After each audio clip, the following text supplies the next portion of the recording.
Oke, jadi sampai di mana tadi ya? Ah, tandanya anak Allah. Jadi tandanya anak Allah bagaimana tandanya? Ini belum ada pertanyaan dari Bapak Ibu sekalian, tapi kita nggak tahu kenapa Tuhan pimpin. Apa yang kita harus tanya? Apa yang harus kita bicarakan? Hari ini kita mau bicara tanda anak Allah. Jadi kalau kita bicara tanda anak Allah, apa tandanya? Tadi dikatakan ada DNA. DNA-nya Bapak dan Ibu kita. Itulah tanda satu-satunya yang nggak bisa lari. Gitu loh. Kalau mau dibikin begini itu bisa dibikin, tapi DNA tidak bisa dibikin. Inilah tanda anak-anak Allah. Apa tandanya? Ada di atas. Inilah, ya inilah ini apa? Yang di atas. Setiap orang yang lahir dari Allah, tuh bahasanya tuh. Lahir dari Cece Agatha, DNA-nya apa? Tidak berbuat dosa lagi. Ini loh tandanya. Inilah satu-satunya tanda yang nggak bisa diutak-atik, nggak bisa dikopi, nggak bisa ditiru, tidak berbuat dosa. Setan mau niru nggak bisa.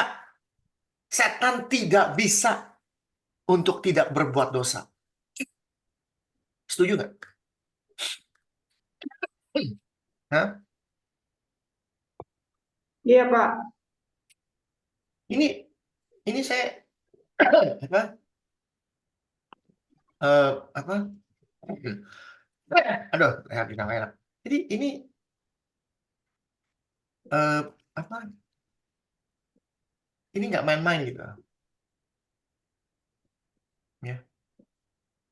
Jadi kalau kita lihat sebab kenapa kita kalau lahir dari DNA kita tidak berbuat dosa, kenapa? Jalan. Sebab kalau bilang sebab itu karena kenapa? Kenapa? Karena DNA Allah, benih ilahi, DNA-nya Tuhan tetap ada di dalam dia. Pertanyaan, Cece Agatha bisa nggak? Mungkin ya yang namanya Christopher bilang saya bukan anak Cece Agatha.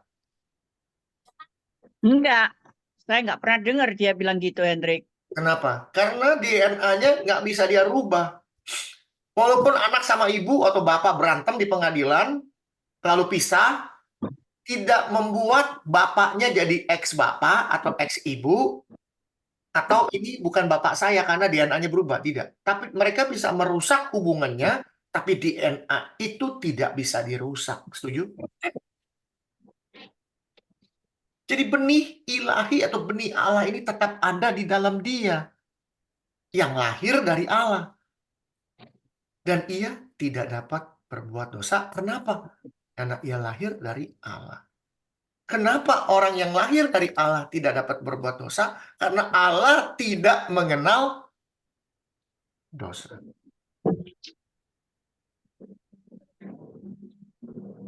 Betul? Betul nggak? Setuju nggak?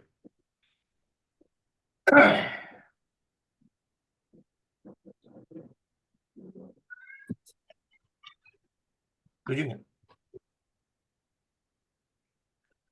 Jadi kalau kita mengaku anak Allah, tanda ini harus ada. Tanda ini harus ada. Kalau tanda ini belum ada, inilah tandanya anak Allah. Alkitab menjawab semua. Pertanyaan-pertanyaan kita pasti dijawab Tuhan. Pasti. Bukan dijawab Hendrik. Hendrik nggak tahu apa-apa.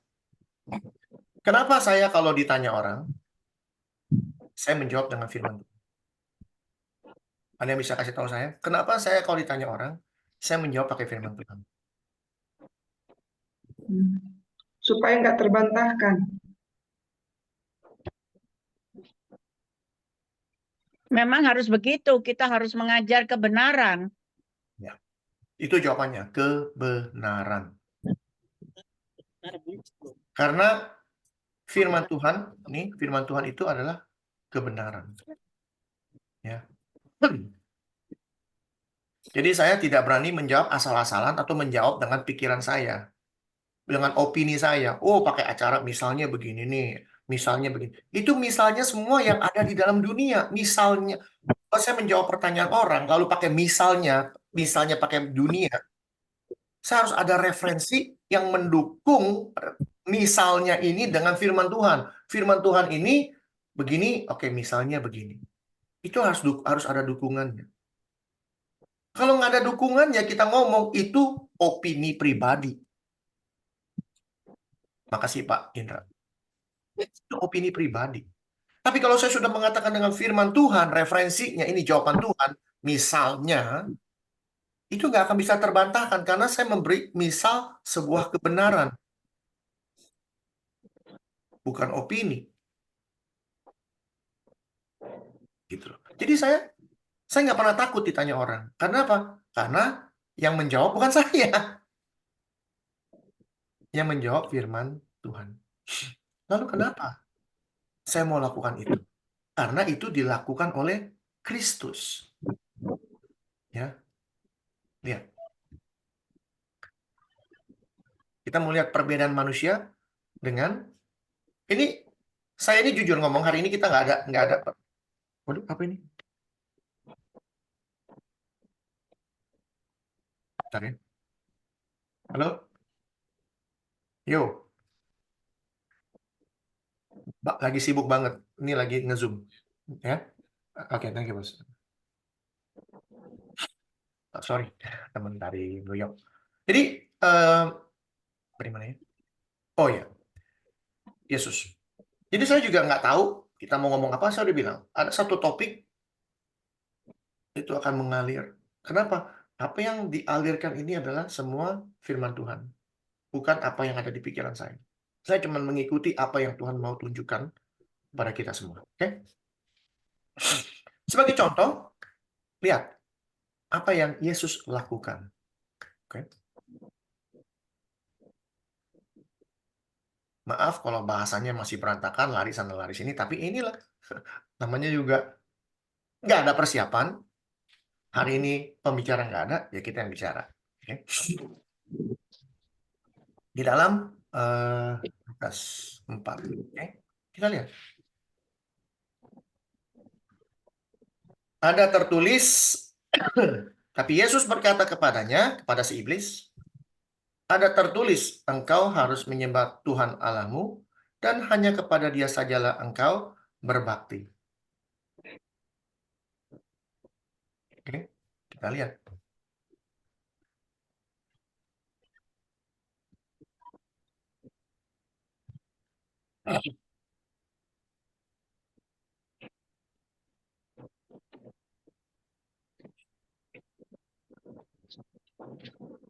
Engkau harus takut akan Tuhan Allahmu, kepada Dialah harus engkau beribadah, dan demi namanya engkau harus bersumpah. Ya, ini ada di sini.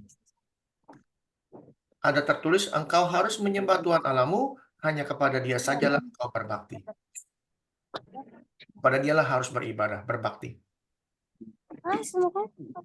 Tidak ada yang dirubah. Kalimatnya tidak ada yang engkau harus takut kepada Tuhan, kepada Dialah engkau beribadah. Ini diambil dari Ulangan 6. Yesus menulis, engkau harus menyembah Tuhan Allahmu, hanya kepada Dia saja engkau berbakti.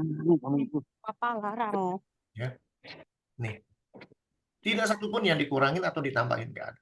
Sama. Tapi kalau manusia nih, kita bicara manusia. Nah, lihat.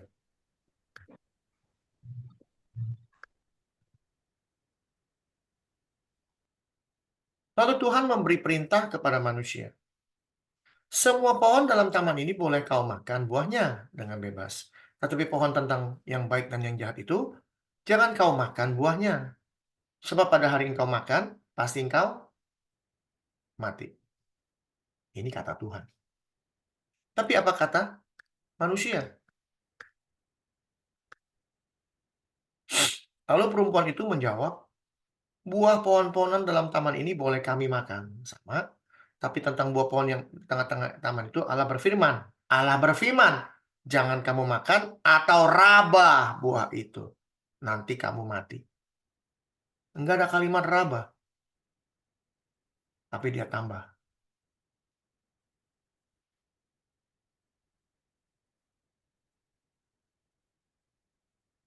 Ini yang terjadi dalam kehidupan kita sehari-hari di dunia ini. Kita membaca firman, kita menambahkan sesuatu yang tidak ada di dalam firman.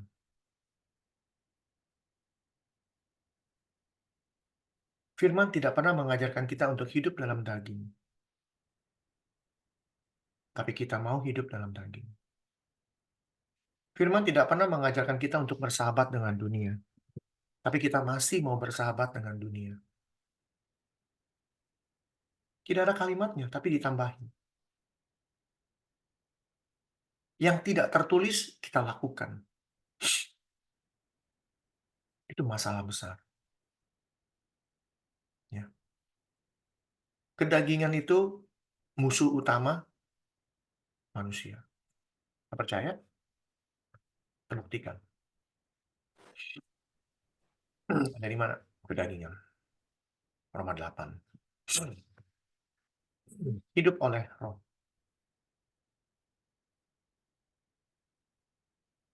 Sebab mereka yang hidup menurut daging,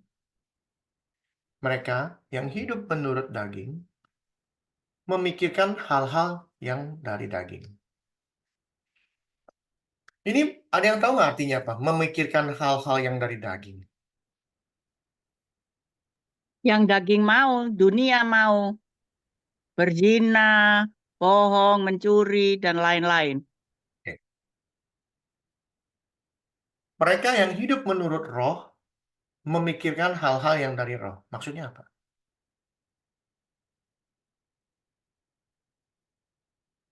Hidup kudus.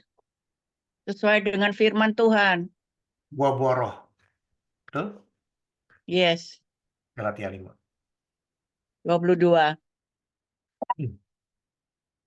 Jadi kalau kita hidup roh, ya, jadi dia dikatakan kalau kita menurut daging, ada daging itu apa aja? Percabulan, cemaran, hawa nafsu, penyembahan berhala, sihir, perseteruan, perselisihan, iri hati, amarah, kepentingan diri sendiri, percideraan, roh pemecah. Ini roh pemecah bukan ada roh dalam kita, roh pemecah bukan. Roh pemecah itu sifat pemecah. Kalimat roh di sini bisa berkata sifat, punya sifat pemecah belah. Kedengkian, kemabukan, pesta pora, dan sebagainya. Ini perbuatan daging. Ya. Tapi perbuatan roh, kita punya kasih, sukacita, damai sejahtera, sabar, murah hati, baik, setia, lemah lembut, dan bisa menguasai diri. Jelas ya? Antara lahir dari daging dan lahir dari roh. Orang yang lahir dari daging memikirkan hal-hal yang daging, yaitu yang tadi di atas. Tapi orang yang lahir dari Allah, benih Allah, dia memikirkan hal-hal yang dari Allah, yaitu ini. Kasih, sukacita, damai sejahtera, kelemah lembutan, penguasaan diri. Ini DNA-nya Tuhan. Apakah dari kasih, sukacita, damai sejahtera, sabar, ini ada kalimat yang bisa membuat orang jadi berbuat dosa? Apakah dengan berbuat kasih kita jadi berdosa? Apakah kita bersukacita jadi berdosa? Apakah kita damai sejahtera berdosa? Sabar, murah hati, baik, setia itu adalah dosa? Lemah lembut bisa menguasai diri itu apa dosa? Bukan, tidak berbuat dosa ini. Lain dengan percabulan dosa, cemaran dosa, hawa nafsu dosa, penyembahan berhala apalagi, sihir, perseteruan, ini dosa semua. Dan ini menerangkan apa yang ada di dalam Yohanes 3. Banyak orang yang ngerti. Ya, ngalir aja deh kira-kira supaya belajarnya lebih mantap. Ya.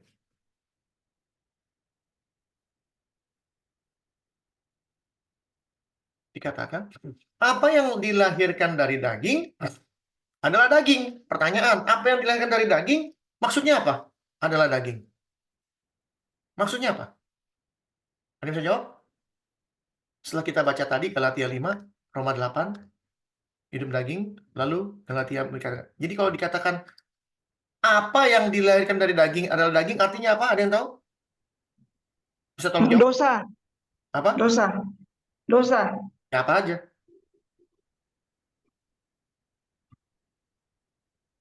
Ya ini, cabulan, cemaran, hawa nafsu. Inilah yang dilahirkan dari daging, betul?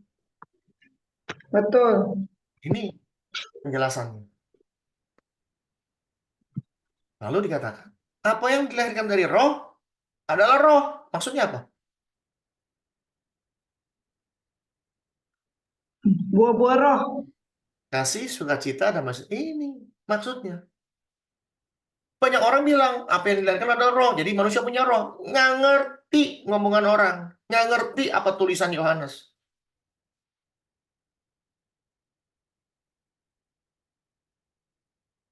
Apa yang dilahirkan dari roh. Apa yang dilahirkan dari Allah.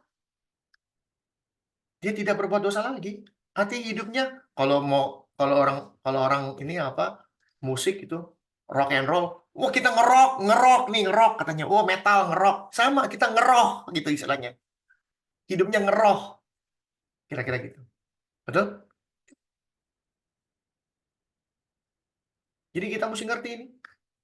Apa yang dilahirkan dari roh adalah roh. Maka Yesus berkata, jangan heran. Karena aku berkata kepadamu, kamu harus dilahirkan kembali. Kamu harus dilahirkan kembali, artinya kamu harus dilahirkan dari Allah. Itulah yang disebut apa? Disebut apa? Manusia baru. Ada di mana manusia baru?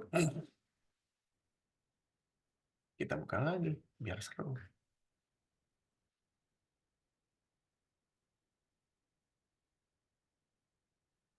2 Korintus.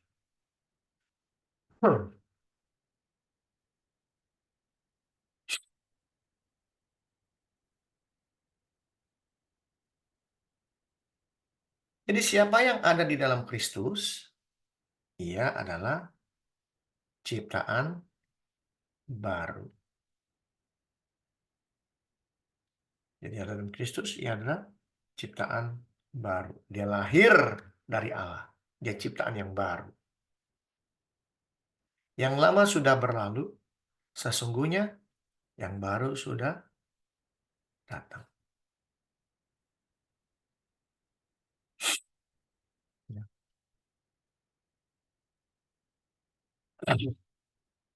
Setuju? Kita ini semua ciptaan baru. Oke.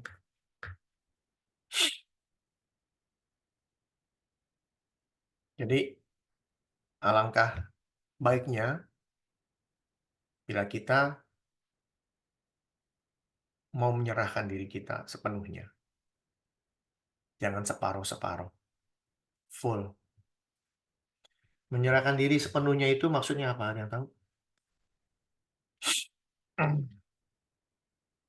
100%. Artinya apa kalau 100% itu artinya apa? Semua jiwa, raga, roh, mind, all. Nah, ini orang banyak yang nggak mau tahu. Ya, ayat ini banyak orang nggak mau tahu. Karena itu haruslah kamu Sempurna.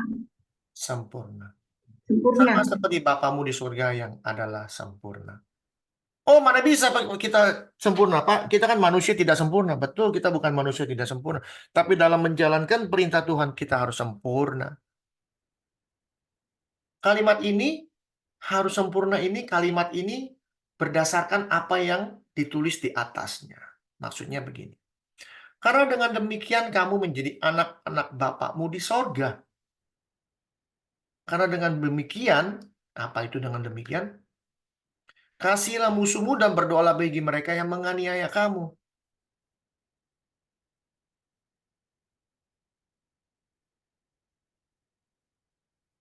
Kasihilah musuhmu, berdoalah bagi mereka yang menganiaya kamu.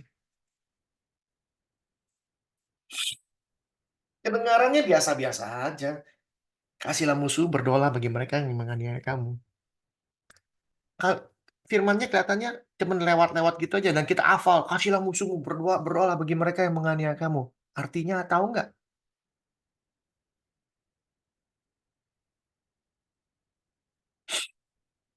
Di sini siapa yang mau berdoa buat musuhnya yang baru saja menyakiti hatinya?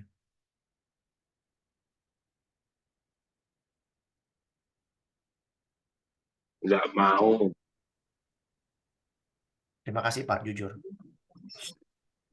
Ya paling kalau apa Pak, didoain pasti semoga dia kena karma. Kamu bisa Harus mau. kena karma, ketabrak mobil, gue sumpahin malah dikatakan. Ini malah Tuh. doa untuk Jadi Harus Tuhan mendoa. nyatakan keadilannya gitu kan. tadi yang ngomong siapa? Paling Harus mendoakan, Pak. Harus mendoakan. Tapi agak sulit untuk bisa mendoakan orang yang sudah menyakiti hati kita begitu dalam. Belajar. Ya. Dan itulah yang dikatakan sempurna. Kenapa? Karena dengan demikian kamu menjadi anak-anak Bapamu yang di surga, yang menerbitkan matahari bagi orang yang jahat dan juga orang baik, dan menurunkan orang hujan bagi orang benar dan orang yang nggak benar. Artinya, apakah Bapak kita di surga menurunkan hujan? Oh, ini khusus anak-anak Tuhan. Hujannya di sini rumahnya. Khusus anak Tuhan. Tidak, semua kena. Mau jahat kayak, mau rampok kayak, penzina kayak, semua diberikan hujan. Semua diberikan matahari. Sempurna dia. Dia mengasihi orang tuh nggak lihat pandang bulu. Ya. Apabila kamu mengasihi orang yang mengasihi kamu, apabila kamu mengasihi orang yang mengasihi kamu, upahmu apa?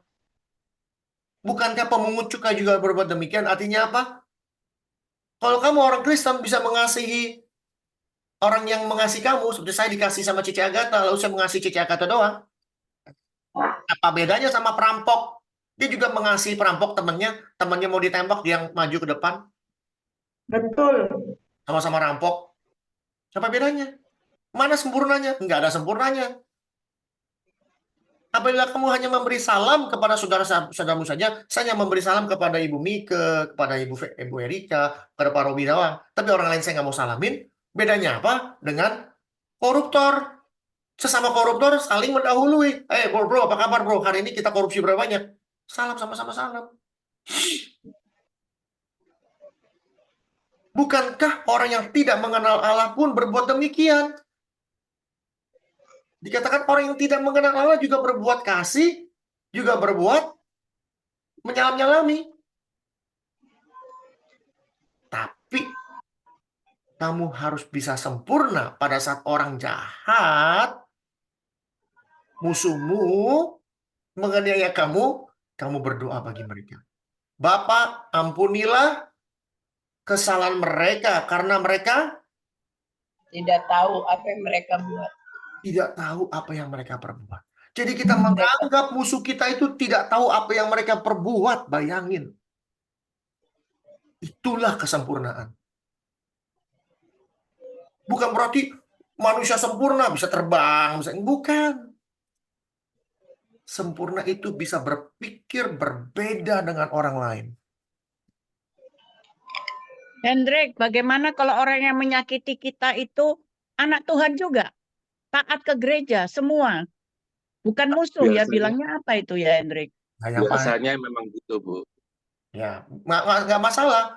Yang paling penting kan rumusnya sudah ada. Kalau orang berbuat jahat sama kita, dia tidak tahu apa yang dia lakukan. Dan Biarpun anak Tuhan, berapa banyak rajin ke anak Tuhan gereja, berapa apa banyak semua. anak Tuhan yang nggak tahu firman Tuhan? Berapa banyak? Enggak deh, gini apa? Kalau sebut anak Tuhan tadi kan tidak berbuat dosa. Kalau berbuat dosa kan tidak bisa disebut sebagai anak Tuhan. Kadang-kadang kita ini membuatnya itu seperti abu-abu. Loh, Itu. anak Tuhan tapi itu apa nyakitin orang. Loh, disebut anak Tuhan, kita kalau menyebut anak Tuhan berarti konotasinya sudah benar-benar tidak boleh berbuat dosa. Nah itu. Gitu. Itu jawabannya bukan 100, 101. Oh, ada lebihnya ya? Iya. Itu jawabannya 101, bukan 100 doang. Gitu loh. Kalau gitu sak gereja setan kabeh, Pak. Saya gerejanya siapa yang nggak ada kayak model begitu? Saya mau tanya, Angkat tangan deh, setan kabeh sini. Bukan setan, Pak. Ya, bukan setan. Dikatakan belum sempurna. Kalau orang penjahat bisa lakukan, Nah kalau nggak anak setan, anak siapa? Katanya nggak anak Tuhan. Ya ya anak setan. sekarang kalau mau dibilang anak setan ya silakan. Tapi kan nggak ada orang mau disebut anak setan. Sekarang pertanyaan, kalau sudah tahu menjadi anak Tuhan seperti itu, kenapa nggak lakukan? Sengaja berbuat dosa. Maka dosa Sengaja. itu nggak ada apa nggak sengaja. Sengaja semua. Nah, pertanyaannya, ada nggak kalimat sengaja berbuat dosa? Ada nggak? Sengaja Pak. Ada nggak? Sengaja. Ada nggak kalimat sengaja berbuat dosa? Ada Pak. Ada. Di mana? Wah, lah itu aku gak hafal Pak. Ada tapi. Ibrani 10. Ini bakal dihafal. Ibrani 10, Ibrani 6. Ya. Sebab jika kita sengaja berbuat dosa,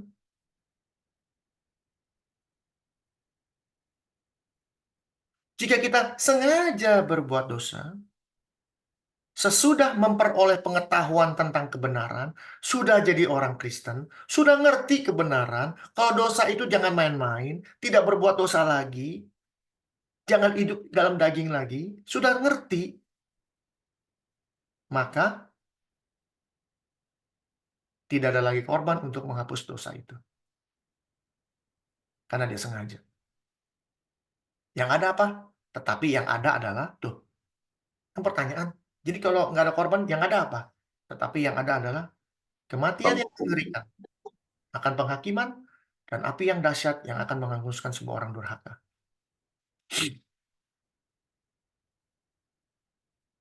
Ya, biblical. Ya manusia itu kadang-kadang ya ada yang berbuat dosa, tapi besok pagi ya bisa baik. Sesok ngono neh Pak Hendrik. Ya, itu betul. Jadi artinya begini, Pak.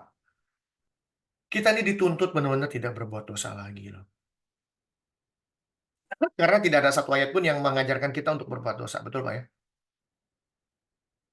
Ya Pak. Gitu. Karena apa? Karena kalau kita sudah percaya kepada Kristus, tapi masih mau melakukan dosa, apakah kita bisa disebut kita mengenal Kristus? Ini akan Kadang-kadang ya, Pak. ini akan menjawab pertanyaan dari Pak Indra. Bisa begini, Oh, Kak? iya. Kita tidak bisa sempurna, makanya kematian Tuhan Yesus menyempurnakan kita. Sehingga Bapa melihat Yesus di dalam kita. Dan mengirim Roh Kudusnya untuk kita menjalani keselamatan selama hidup kita. Ini statement yang pertama benar semua, Pak Indra. Bahwa melihat Yesus di dalam kita. Pertanyaannya, apakah ada Yesus di dalam kita lalu kita berzina? Kan enggak. Apakah ada Yesus dalam kita lalu kita menipu orang? Kan tidak. Itu kan pertanyaan. Ya. Untuk kita menjalani keselamatan selama hidup kita. Untuk menjalani keselamatan selama hidup kita itu juga udah alkitabiah, sudah benar semua. Karena apa? Karena buku Roma mengatakan kerjakanlah keselamatanmu. Kata Paulus, bukan kata Hendrik. Kadang taat, kadang lupa sama Tuhan. Kadang mau hidup kudus, kadang juga berbuat jahat. Ini repot. Bisa mau kudus juga, mau berbuat jahat juga. Itu repot. Tapi Bapak tahu hati kita, betul dia tahu. Asal kita taat dan tetap percaya. Pertanyaannya, kalau kita taat, bagaimana mungkin kita berbuat jahat? Kan begitu. Pak Indra udah keluar, Hendrik, for your information. Thank you. Ya, nggak apa-apa, sekalian saya jawab. Kesempurnaan yang sudah Tuhan anugerahkan bagi kita tidak sia-sia, luar biasa. Terima kasih, pamit dulu, oke? Jadi, jangan sampai kita ini bermain-main dengan dosa. Ya, jangan. Jangan sampai kelihatannya benar, kedengarannya benar, tapi firmannya nggak ada sama sekali. Kita hanya membenarkan diri. Gitu. Kita hanya membenarkan diri dan kita menipu diri kita sendiri sebenarnya. Kalau kita bilang kita, nih,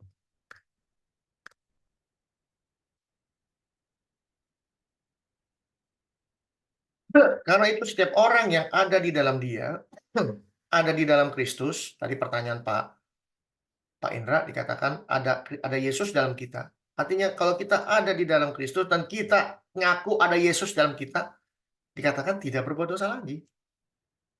Ini firman Tuhan.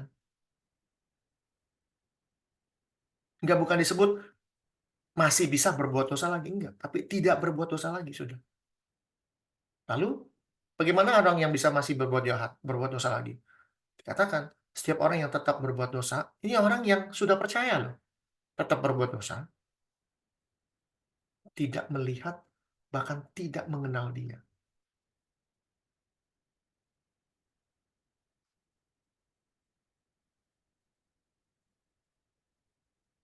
Christopher tahu nggak kesukaan Cece Agatha? Makanan kesukaannya. Tahu, Hendrik. Tahu. Mungkin nggak kalau Cece demen gado-gado, Cece tahu, anaknya tahu nih kalau Cece Agatha demennya gado-gado, tapi kasihnya nasi goreng. Hah? Nah, Artinya dia tahu nggak? nggak tahu kalau dia tahu saya suka gado-gado dikasih nasi goreng. Artinya dia nggak tahu. Apa bisa ditoleransi kalimat saya tahu dan tidak tahu? Nggak bisa. Nggak bisa. Demikian benar dengan firman Tuhan. Apakah firman Tuhan bisa ditoleransi? Nggak bisa. Firman Tuhan ialah iya dan amin. Bukan iya, kira-kira begitu, Tuhan begitu baik, Bapak begitu baik, Bapak begitu enggak. Iya dan amin, udah titik. Firman Tuhan tidak bisa kita main-mainin, nggak bisa. Firman Tuhan bukan jadi kita bisa cari loophole. Apa itu loophole? Eh, celah, Celah. celah untuk berbuat dosa. Nggak ada. Boleh cari satu buku celah untuk berbuat dosa. Kasih saya satu aja.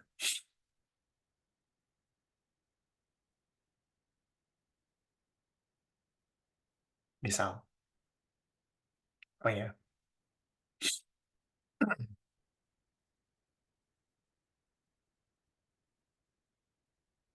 Aduh, mau ngomongnya apa ya? Ada di kepala saya, cuma nggak berani keluar mulutnya. Cari yang lain.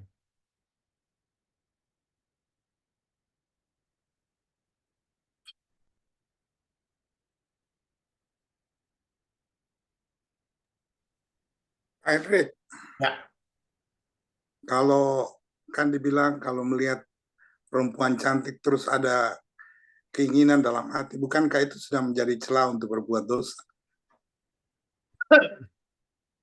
Sudah berzina itu, Pak Herman. Oh, Belum tapi Pak berbuat, Hendrik bilang baru belum. di pikiran. Kalau belum berbuah,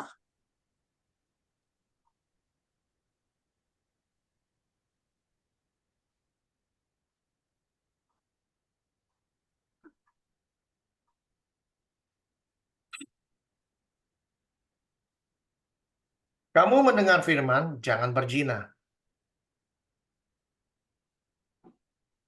Betul? Pertanyaannya di ya, sini, kamu mendengar firman, jangan berzina. Ini Ulangan 5.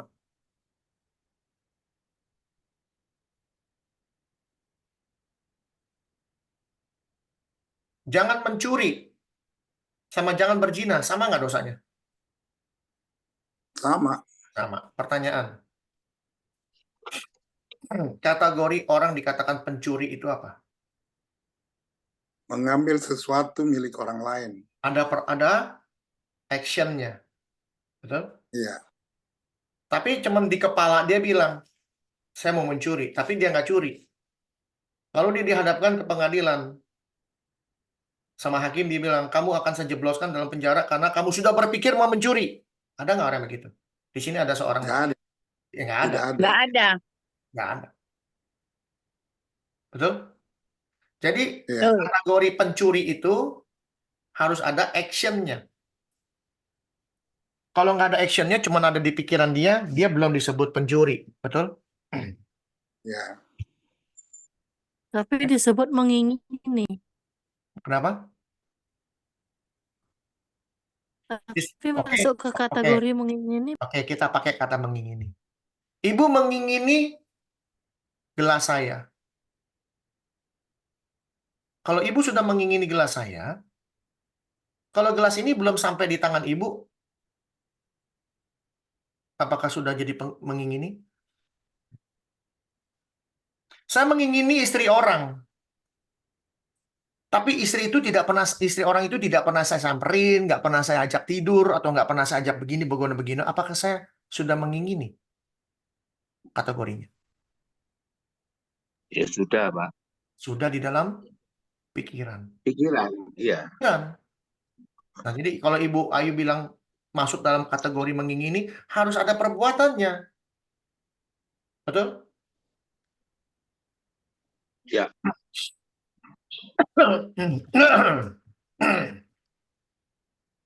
Itu ada di Roma.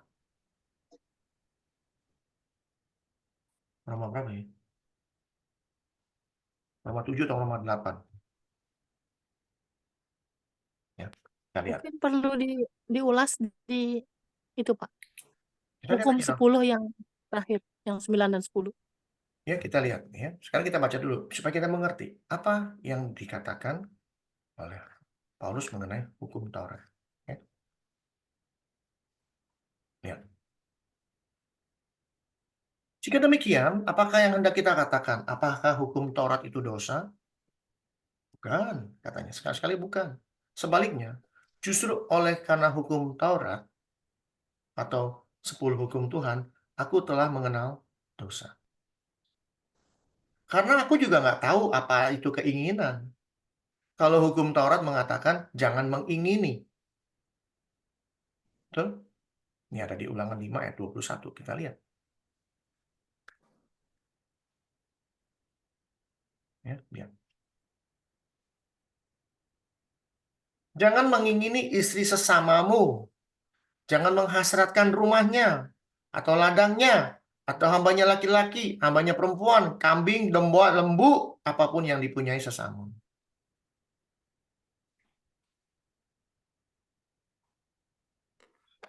Artinya jangan ambil.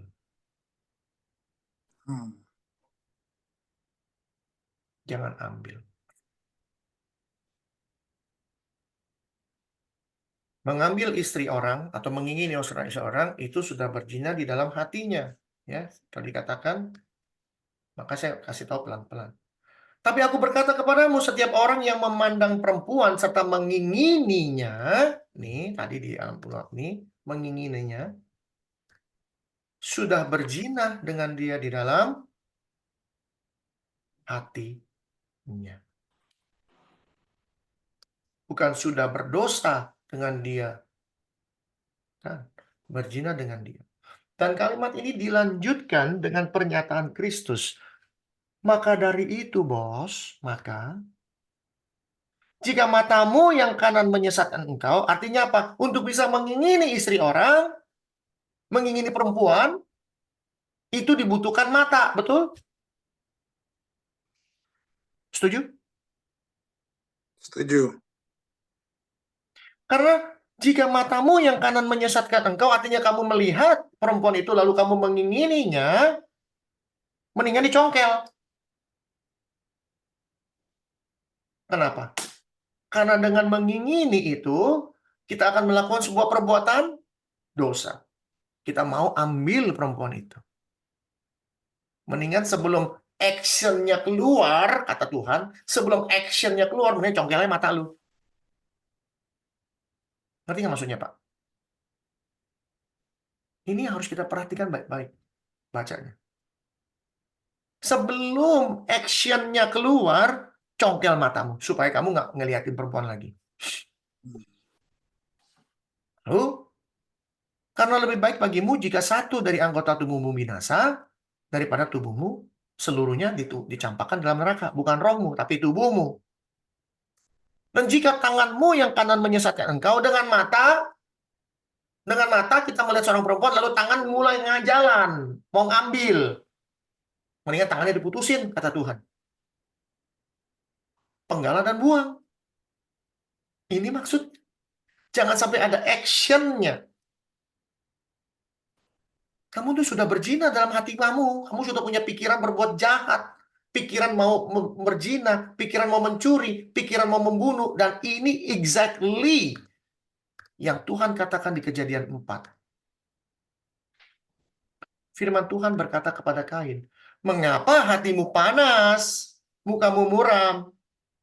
Hatimu panas, mukamu muram. Artinya kamu sudah mau membunuh orang ini. Tuhan tahu dia mau membunuh orang. Kenapa hatimu panas, mukamu muram? Apakah mukamu tidak akan berseri jika engkau dibalik berbuat baik? Tuhan kasih warning, "Hei Kain, kenapa hatimu panas? Kamu membunuh orang ini, hati kamu sudah mau membunuh orang. Mendingan kamu berbuat baik, sehingga mukamu berseri," kata Tuhan. Ini warningnya Tuhan kepada Kain. Tapi jika engkau tidak berbuat baik, langsung keluar. Dosa sudah mengintip di depan pintu. Ini belum berbuat dosa loh, hanya mengintip. Hanya ada di kepala kita, hanya ada di hati kita, belum keluar dosanya. Ia sangat menggoda, tapi engkau harus berkuasa atasnya. Tapi apa yang dilakukan Kain? Marilah kita ke padang. Ketika mereka di padang, tiba-tiba Kain memukul Habel. Dan ia membunuh dia. Ini dosanya keluar. Dan ini sesuai dengan apa yang dikatakan oleh Yakobus.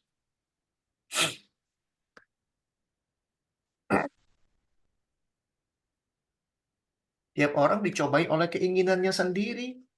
Keinginan dalam hati, mencuri, berzina, mengingini, berdosa, segala macam tekniknya. Karena ia diseret dan dipikat. Sangat memikat, kata Tuhan. Dia sangat menggoda engkau. Dia sudah mengintip. Dan apabila keinginan itu dibuahi, dia bunuh. Dia melahirkan dosa. Tuh. Jadi kita baca ini harus hati-hati. Setiap orang yang memandang perempuan menginginkan dalam hatinya, maka jika matamu yang kanan yang membuat kamu bisa melakukannya, mendingan congkel. Apalagi tangan kamu yang mau jalan, kaki kamu mau ke sana nyamperin. Putusin aja mendingan. Ini literally loh Tuhan ngomong, bukan artinya oh secara rohani, bukan. Bisa juga, tapi secara literally mendingan mata lu dicongkel deh daripada satu badan kamu masuk neraka. Mendingan tangan lu diputusin daripada satu badan dicampakkan dalam api neraka. Ini loh. Jadi setiap orang yang lahir dari Allah, dia tidak berbuat dosa lagi. Tapi prakteknya Tuhan Yesus ngomong gitu sampai sekarang nggak ada yang nyongkel matanya sendiri, Pak Hendrik ya. Ya ada. Ada yang mau. Kenapa? Mungkin arti kasarnya juga bisa dibilang tutup aja matamu ya. Jadi dalam arti sebenarnya Tuhan Yesus sudah mengatakan yang sebenarnya. Jadi dalam hal ini Tuhan Yesus bukan pakai analogi, perumpamaan tuh.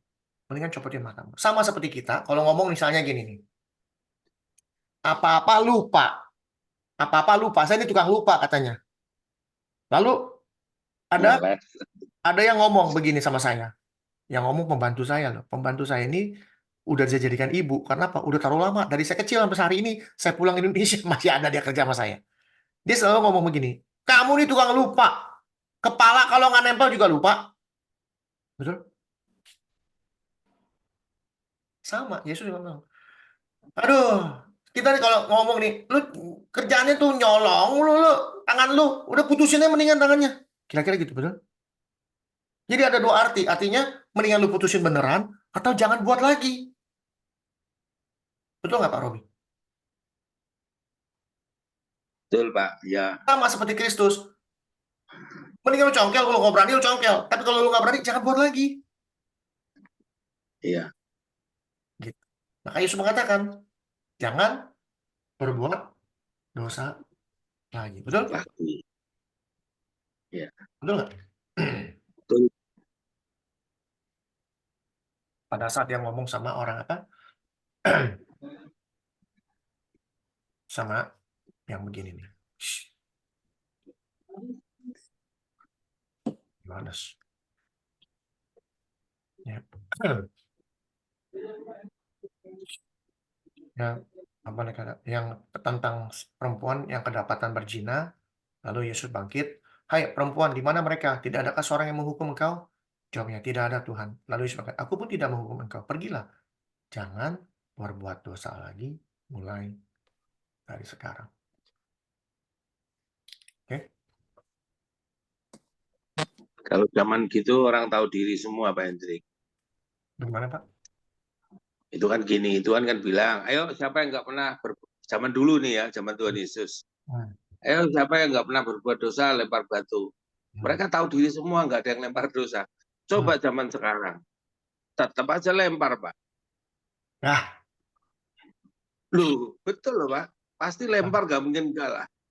ya. Lempar itu prakteknya, nyatanya gitu semua, Pak Hendrik. Tapi kalau kejadiannya itu di depan pengadilan, ayo di sini siapa yang nggak pernah bohong misalnya, nggak ada yang angkat tangan kan?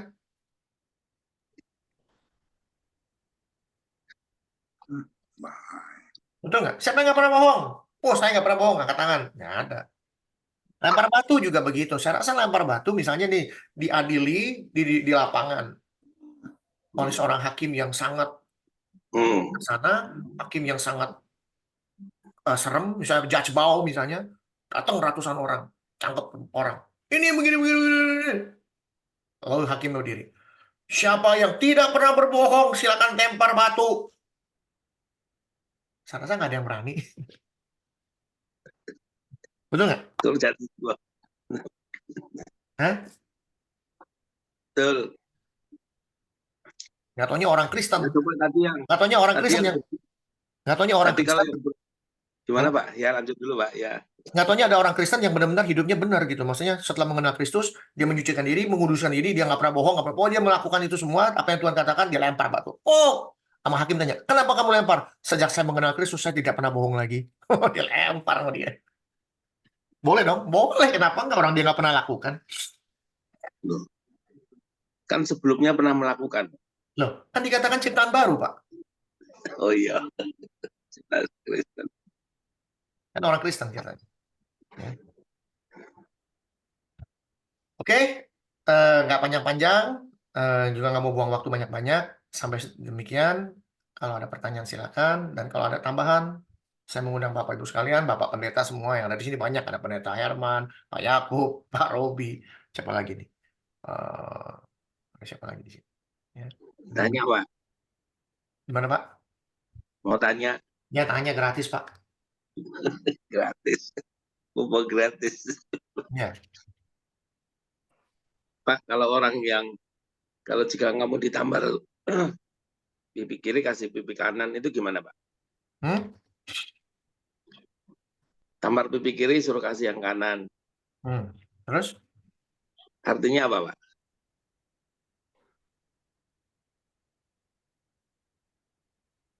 Ini masyarakat Golek ayat.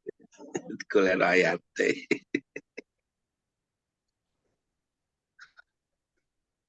Kamu telah mendengar firman, mata ganti mata, gigi ganti gigi.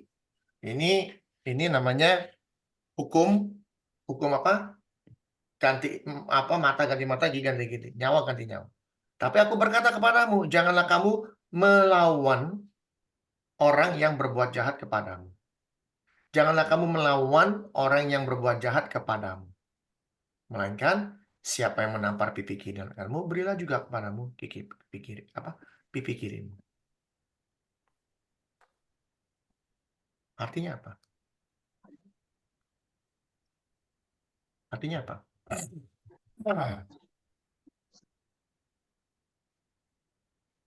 Pak, boleh tanya? Ya. Sebelum Pak Hendrik menjelaskan selanjutnya. Ini kan jangan kamu melawan orang yang berbuat jahat kepadamu. Ya gitu ya, Pak ya? Berbuat jahat. Nah, ini dikatakan melainkan siapa yang menampar kamu. Saya orang jelas ya. Pipi kananmu, berilah juga pipi kirimu. Kan gitu, Pak ya? Ya. Ya. Kalau saya tuh analoginya gini Pak, ini analogi saya bisa salah, Bang. Saya cuman mikir tok ya. Ya. Nah, saya itu kemarin diskusi sama seorang teman. Saya bilang, coba ya, dalam pertemananmu, apa sajalah, dalam pertemanan kita sama siapa saja. Kalau kamu sampai ditampar, ya toh, sampai ditampar, ya toh. Saya tanya, dalam hidupmu kamu ditampar orang tuh berapa kali? Ini kata tampar loh Pak ya. Tampar pikiran ini. Saya tanya, Pak Hendrik pernah enggak sampai sekarang ditampar orang? Belum. Belum kan? Saya juga bilang, saya juga belum. Jadi orang sampai ditampar itu seumur hidup belum tentu sekali atau 2 kali. Tapi kalau kamu sampai ditampar berkali-kali, menurut saya ayatnya nggak pakai ini. Orang jahat kamu yang betul-betul kebangetan, saya bilang gitu. Sampai orang nampar kamu, mukul kamu itu karena kamu sudah kebangetan. Jadi bukan orang itu nggak salah sama kamu pasti buat salah. Sampai dipukul gitu. Ya bisa saja kamu nggak salah, bisa. Tapi prosentase terbesar itu karena kamu sudah kebangetan lah. Kurang ajarmu kebangetan, kelakuanmu kebangetan, omonganmu kebangetan, tingkah lakumu kebangetan, makanya sampai dipukul orang. Jadi dia bilang Kristen itu jangan pakai ini kayak sepertinya kita ini playing victim, korban kejahatan orang lain semua lah, kan gitu. Jadi kadang-kadang kita mesti berpikir, saya bilang, nek kamu sampai dipukul orang, itu pasti kebanyakan kamu salah. Nah makanya tampar pikir, kamu seringkali kalau ditampar terus kamu diam kan, ya sudah, aku ditampar pipi kanan pipi kiri gitu loh. Ya orang kamu ya harus minta maaf lah. Nggak mungkin kamu sampai ditampar kalau nggak salah. Ini tafsiran saya loh Pak Hendrik. Makasih Pak. Ya. Ya boleh saja tafsiran seperti itu. Tapi pertanyaannya di sini. Yesus bicara menampar, kasih kanan, kasih kiri. Ya. Ini Yesus bicara sama orang Kristen apa bukan orang Kristen? Bukan orang Kristen. Dengan orang Kristen, dengan murid-muridnya. Ya. Jadi Tuhan Yesus mengajarkan, dari sini dikatakan, jangan sekali-sekali kamu bersumpah demi langit dan bumi, karena langit adalah tata Allah, bumi tumpuan kakinya. Jangan engkau bersumpah demi kepalamu, karena engkau tidak berkuasa memutihkan. Jadi hendaklah kamu katakan iya. Kalau jika tidak, hendak kamu katakan tidak. Apa yang lebih daripada itu berasal dari si jahat. Ini bicara mata ganti mata, gigi ganti gigi. Ini kita bicara mengenai pengadilan, setuju? Ya. Kita baca Yohanes 18. Yesus ditangkap. Pada saat Yesus ditangkap, apa yang terjadi? Ketika ia mengatakan hal itu, seorang penjaga berdiri di situ dan menampar mukanya sambil berkata, begitu jawabmu kepada imam besar? Lalu jawab Yesus, karena kamu menampar aku sebelah kanan, aku berikan ke sebelah kiri. Begitu. Yang ngajarin Yesus loh. Tapi dia sendiri ditampar. Jikalau kataku salah, tunjukkan salahnya. Jika iya, katakan iya. Tidak, kamu katakan tidak. Ini langsung dikasih tahu. Tapi jikalau kataku itu benar, kenapa kamu tampar saya? Artinya, pada saat kita dihadapkan di dalam pengadilan, karena kita punya kesaksian Kristus, akan ada satu hari, kita semua akan diadili. Karena Kristus. Kita akan ditampar tanpa ada kesalahan. Dan Tuhan Yesus mengatakan, apabila orang jahat menampar kamu di dalam pengadilan, siapkan pipi kirimu. Jangan kamu lawan. Berdoalah bagi musuhmu. Karena mereka tidak tahu apa yang mereka lakukan.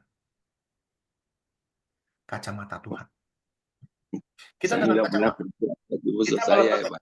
kalau kita pakai kacamata dunia yang kata Pak Robi bicara, oh ada orang pasti punya kesalahan itu kan kacamata dunia. Tapi kacamatanya Tuhan, kita kalau udah pakai kacamatanya Tuhan, pola pikirnya terbalik, berbeda. Kalimat mengasihi itu sempurna.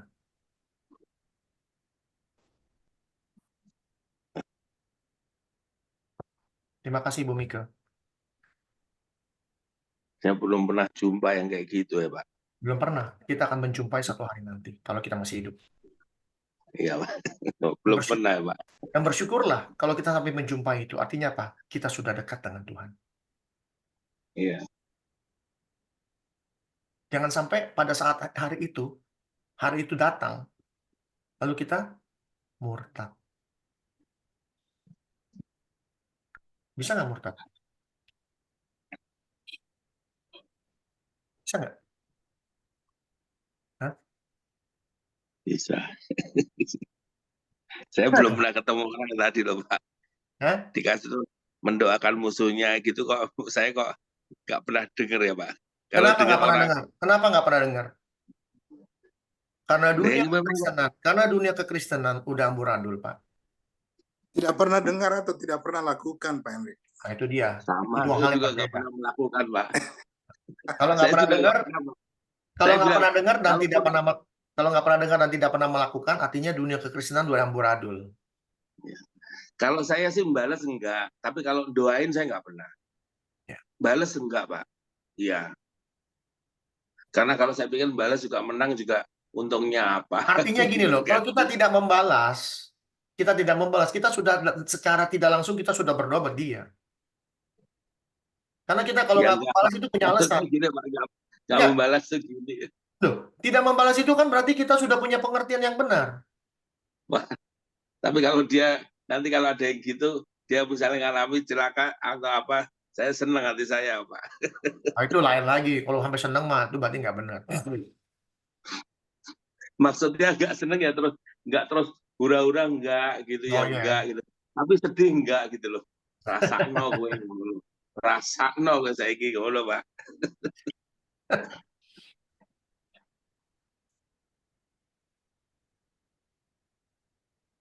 Ya, makasih Pak Hendrik, makasih. Jadi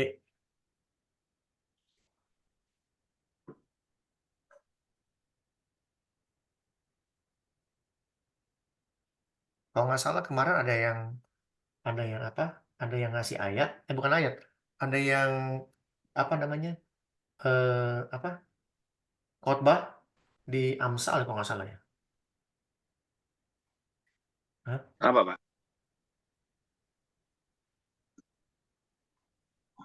Siapa yang ngomongnya? Daniel Lefnusa. Amsal 24 siapa, Bu? Pak Ridwan, Pak Barat. Hah? Dia 26 dia. 24. 24. Bukan Pak Hendrik ya? Kan. Oh, ini sebab 7 kali orang jenat jatuh, namun dia bangun kembali, orang fasik baru. Ini kemarin siapa ya? Ini kita ada ngomong nih. 7 kali orang Ya. jatuh. Itu Pak yang Oh, Jakarta Pak itu. Yakub, kalau nggak salah, Pak Yakub. Pak Yakub. Jimmy. Hah? Oh, Jimmy ya? Yang Iya, Jimmy ya. Jimmy ya? Jimmy Jepta, Lefnusa. Jimmy. Ya, ya. Jangan bersuka cita kalau musuhmu jatuh. Daniel Lefnusa, bukan Jamie. Nggak Oh, bisa. yes, Pak, Daniel. yes, Pak. Pak Yefta.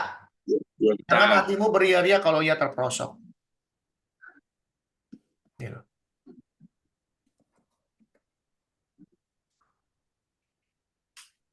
Oke? Saya stop dulu recordingnya. Tapi sebelumnya, Pak Robi minta tolong doa, boleh Pak? Tutup. Ya. Iya Pak, terima kasih. Tuhan terima kasih malam hari ini kami boleh diingatkan kembali akan kebenaran firman Tuhan. Terima kasih. Saya percaya firman-Mu yang terjadi dalam hidup setiap kami. Untuk buat kami makin mengerti setiap kehendak Tuhan dalam hidup setiap kami. Dan kami percaya Roh Kudus, Engkau yang selalu mengingatkan kami untuk kami melakukan apa yang Tuhan perintahkan. Dan kami menjauhi apa yang Tuhan tidak suka, Tuhan. Terima kasih. Berkati hamba-Mu Pak Hendrik yang sudah jadi berkat buat setiap kami. Anugerah kasih karunia hikmat terus Tuhan tambahkan sehingga hamba-Mu boleh menjadi berkat bagi banyak orang, juga terutama menjadi berkat buat kami keluarga Zoom di FEF ini Tuhan. Terima kasih, kami percaya setiap firman yang tertabur di atas tanah yang baik, pikiran yang baik, firman itu akan bertunas, bertumbuh, dan berbuah-buah dalam hidup kami. Terima kasih Tuhan, dalam nama Yesus, haleluya. Amin. Amin. Terima kasih. Juga terima kasih buat saudara-saudara, ibu bapak ibu sekalian yang sudah memberikan waktunya yang berharga. Kiranya firman Tuhan yang bukan dari saya ini, ya dari Tuhan sendiri. Saya juga nggak punya persiapan. Saya baru bangun tidur melihat ini kaget gitu loh. Ya, tapi saya sudah mempersiapkan diri begitu lama. Jadi saya sudah bilang sama Tuhan, saya ini sebagai ban serep ini apa namanya harus siap sedia dalam hal memberitakan firman Tuhan. Seperti apa yang dikatakan Paulus, ya dia siap sedia dalam segala hal. Oke, ada di mana di 2 Timotius kalau nggak salah ya. Siap sedia dalam segala hal.